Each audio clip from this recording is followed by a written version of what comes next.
Hello friends, welcome to my channel. সবাই নিশ্চয়ই ভালো আছেন। আমিও খুব ভালো আছি। তাহলে আবার আমি চলে আসলাম আমার ভিউয়ার্সদের কাছে একটা নতুন ভিডিও নিয়ে। আশা করি সবার ভালো লাগবে। ভালো লাগলে ভিডিওটা অবশ্য করেই লাইক, কমেন্ট, শেয়ার করে দেবে। আর যারা নতুন, ভালো লাগলে সাবস্ক্রিপশন এবং নোটিফিকেশন অন করে দেবেন। ওকে, তাহলে স্টার্ট করছি।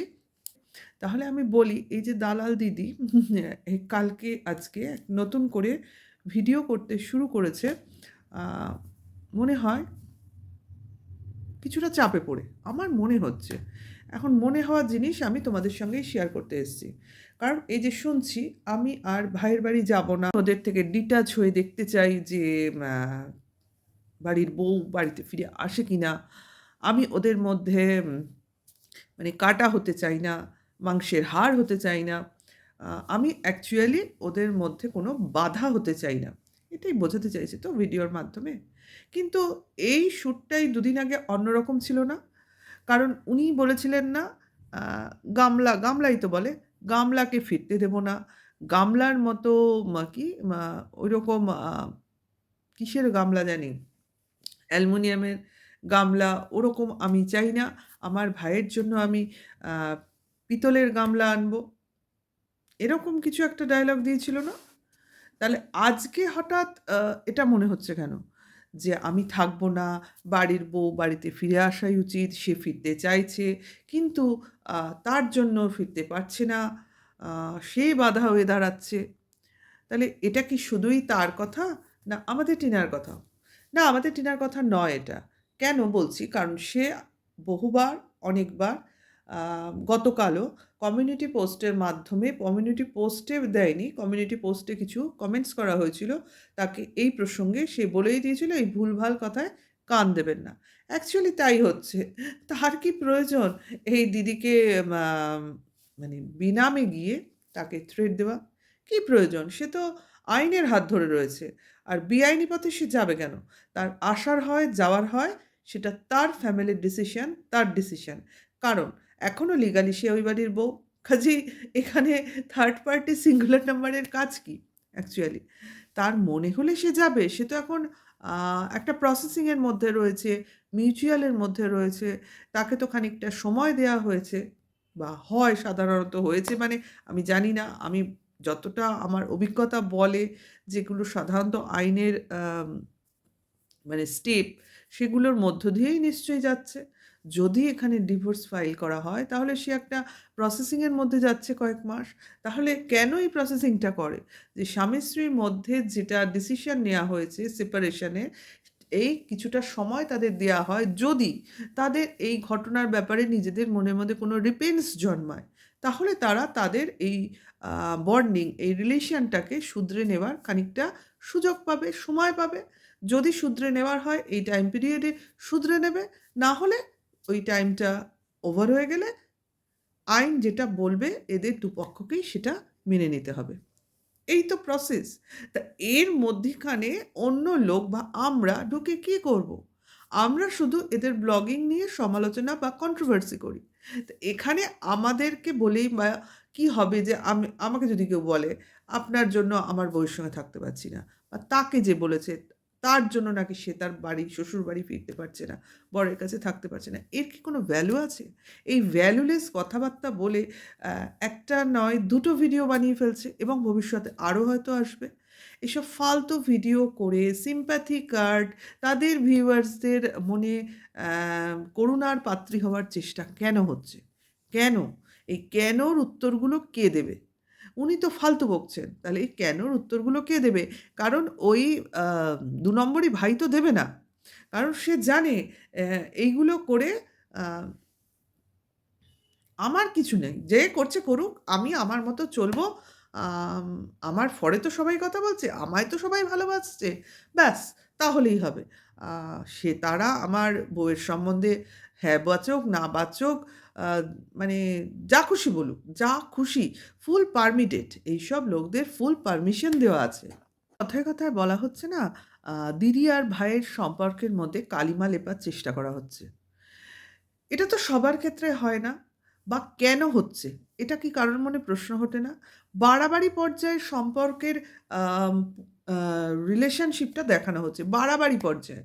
মানে সব জিনিসেই তাকে ডাকা হচ্ছে, সবসময় সে পৌঁছে যাচ্ছে সব জায়গায় এবং আম বাড়ির বাইরে যাওয়া মানেই সে, গাড়িতে মানেই সে, রাত-বিরেতে সে, হোটেলে সে, সবাই আছে, তবুও সে এতটা ইম্পর্ট্যান্ট কী করে হয়ে ওঠে দুদিনের সম্পর্কে?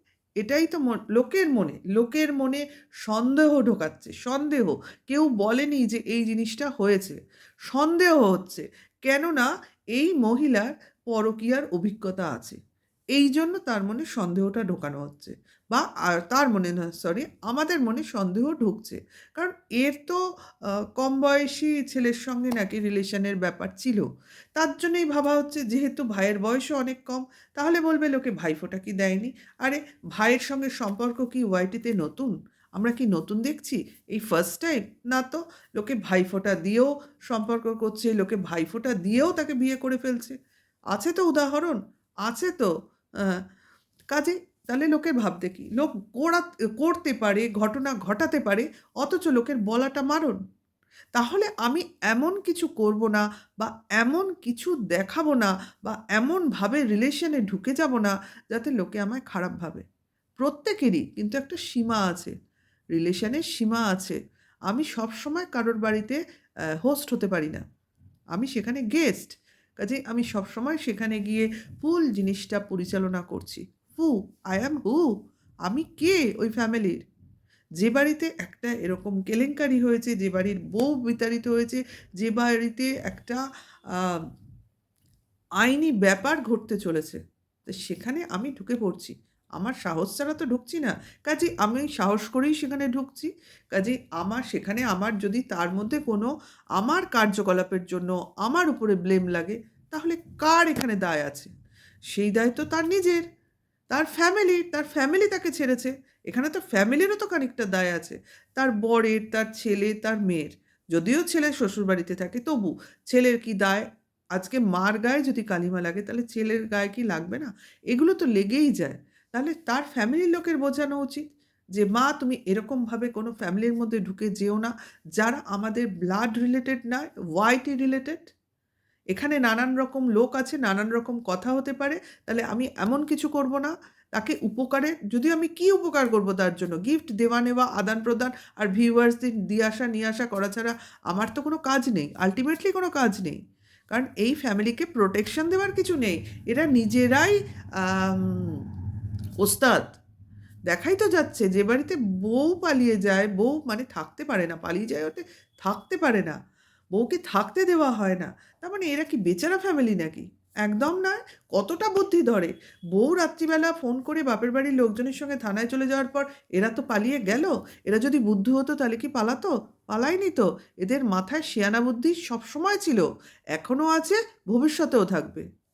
আজকে দিদি বলছেন, "উনি কে? মিয়া বিবি রাজি তো উনি কে বাধা দেওয়ার?" অ্যাকচুয়ালি এটাই তো কথা। এটাই তো কথা। এটাই আমরা বুঝছি, এটা আমরা জানি। কাজেই আপনি ফালতু কথা কেন বলছেন? যে সে বাড়ি ফিরে আসতে চাইছে। সে কি বলেছে নিজের মুখে? না তার ভিডিওতে? আপনি কতগুলো ফেক আইডিকে তার আইডি বানিয়ে দেন, তার প্রেমিকের আইডি বানিয়ে দেন। আ কথায়, কথায় বলেন কমিউনিটিতে স্বীকার করেছে যে ও ভালোবাসে। তা কেন ভালোবাসে সেটাও তো বলেছে। আজকে যখন তার হাসব্যান্ড তার নামে এটা পাবলিক করেই দিল, কাজেই সেজন্য সে বাধ্য হয়েছে সেটা স্বীকার করে নিতে। কিন্তু তার আগে কিন্তু সালিসি সভায় সে দোষ করেছে, আর YouTube করবে না, সে বাড়িতেই থাকবে, এই সমস্ত কথাও কিন্তু হয়েছিল। কাজেই সব কথা কি সবসময় আ এনে লোককে শোনাতে হয়? যেটা হয়েছে, যেটা সবাই জানে সেটার থেকে আপনি বেছে, বেছে কিছুটা কথা এনে লোকের মুখে ছুড়ে দেন। কাজেই যারা নতুন তারা সেই জিনিসটা খেয়ে যাক, পুরনোরা জানে তো কি হয়েছে। কিছুদিন আগেও শুনেছি যে ভাইয়ের আমি এমন বিয়ে দেবো, দেখার মতো বিয়ে দেবো, উত্তরবঙ্গের মেয়ের বিয়ে দেবো, এসব তো আমরা শুনেছি। আর আজকে আপনি বলছেন কিনা আরেকটা বিয়ে দিয়ে কি কিষাণুর ভবিষ্যৎকে বিপদে ফেলবো? তার মানে এটা কি? আপনি ভাইয়ের বিয়েও দিতে চাইছেন না। আজকে আবার সেটাও বলে দিলেন যে ভাইকে বিয়ে দিলে কিষাণও বিপদে পড়বে। তাহলে ভাই সারা জীবন বিয়ে না করে থাকবে। আজকে আপনি বলেই দিলেন এটা। তাহলে এটা আপনার মনের অভিপ্রায় যে আমাদের দীপের আর বিয়ে হবে না। তাহলে ছেলেকে তার ঠাকুমাই দেখবে, তার বাবাই দেখবে, আপনি ওদের বাড়িতে যাতায়াত চালিয়ে যাবেন। মোটেও আপনি ছাড়বেন না। কারণ আমাদের টিনা তো সেই বাড়িতে ফিরবে না। সে আপাতত সেটা বলেনি। ভবিষ্যতে কি হবে না হবে সেটা আমরাও জানি না। তাহলে আপনি কি করে জানছেন? সব ফেক আইডি কি আ আপনার পরিচিত নাকি? না আপনি বুঝতে পারেন সমস্তই ফেক? আপনার মতোই। আর সবথেকে সন্দেহের বিষয় তো এইটা, যে বাড়িতে পরকীয়ারত বউকে লোক মেনে নিতে পারে না, তাহলে পরকীয়ারত দিদিকে কি করে মেনে নিচ্ছে? এটাই তো সন্দেহের জিনিস। এটাই তো হাস্যকর। অন্য কোনো দিদি হলে তবু মানা যেত। আপনার মতো দিদি, এটা মানে স্ট্যাম্প মারা দিদি। কি করে মেনে নিচ্ছে? তার মানে ভাইয়ের যে পুরো পরকীয়াটাকে খারাপ লাগে তা তো নয়। বোধহয় আক্রোশ যে বউ পরকীয়া করতে পেরেছে, সে পারেনি। এইটা হতে পারে। তার মনের মধ্যে বোধহয় হীনমন্যতা, মানে ইগো জন্মেছে। যে বউ করে ফেললো, আমি করতে পারলাম না। এই কাজটা বোধহয় আমার আগে করা উচিত ছিল। হতেও পারে কিন্তু দেখুন, সবই সম্ভব। আপনিও ইমাজিনে কথা বলেন, আমিও ইমাজিনে কথা বলছি। এগুলো আমরা ভিডিওতে দেখিনি। এটা জাস্ট আমার ইমাজিন। তার প্রেস্টিজ কিন্তু আমি আঘাত করছি না। কারণ সে তার প্রেস্টিজ নিজেই ধুলোয় লুটিয়ে ফেলেছে। যে নিজের বউকে সম্মান দিতে পারে না, তার সম্মান কোথায়? হ্যাঁ? এটা কি যোগ্য কোনো স্বামীর চরিত্র? সেটা ভিউয়ার্সরা খুব ভালো করে বুঝতে পারছে যে তারা কাকে দেখছে আর তারা কেন তার ভিডিও ওয়াচ করে বা দেখে। কোনো একটা কারণেই তো দেখে। একটা নির্দিষ্ট সময় পর্যন্তই এটা চলবে। খুব বেশি দিন চলবে না। রিয়েলি এই দালাল দিদি সিম্প্যাথি গেম খেলতে শুরু করেছেন এখন। যেটুকু অ্যাগ্রেসিভনেস দেখানোর সেটা দেখানো হয়ে গেছে। এইবার তার নিজের ভিউয়ার্সদের সাহায্যে, ওই ৪০-৪২ হাজার ভিউয়ার্সদের সাহায্যে সিম্প্যাথি গেম খেলতে শুরু করেছেন। আম খেলুড় এটা উনি পাকা। কারণ অনেকদিন ওয়াইটিতে আছেন তো, উনি বুঝে গেছেন কোন সময় কিভাবে চলতে হয়। কারণ উনি নিজেও তো ফেঁসে আছেন। বেশি জোর, বেশি উদ্যম, বেশি উদ্দীপনা উনি দেখাতে পারছেন না। সবেরই তো একটা দায়রা আছে, একটা সীমা আছে, সেটাই উনি আটকা পড়ছেন। ওটাই ওনার প্রবলেম। ভাবছিলেন সামনের রাস্তাটা খুব স্মুথ হবে। কিন্তু কিছু না কিছু বাধা তো উনি পাচ্ছেন। তার জন্যই মাঝে, মাঝে সুর বদলে যাচ্ছে। যেন তার কেটে যাওয়ার মতো। হ্যাঁ? বোঝা যাচ্ছে। ওই জন্যই তো এত সন্দেহ লোকের মনে। ওকে, এটুকু বলার ছিল, মনে হলো বলি। আমার ভিউয়ার্সদের সঙ্গে একটু শেয়ার করি। আবার আসবো অন্য সময়, অন্য কোনো একটা ভিডিও নিয়ে। সব্বাই ভালো থাকবেন, সুস্থ থাকবেন। Good night, tata.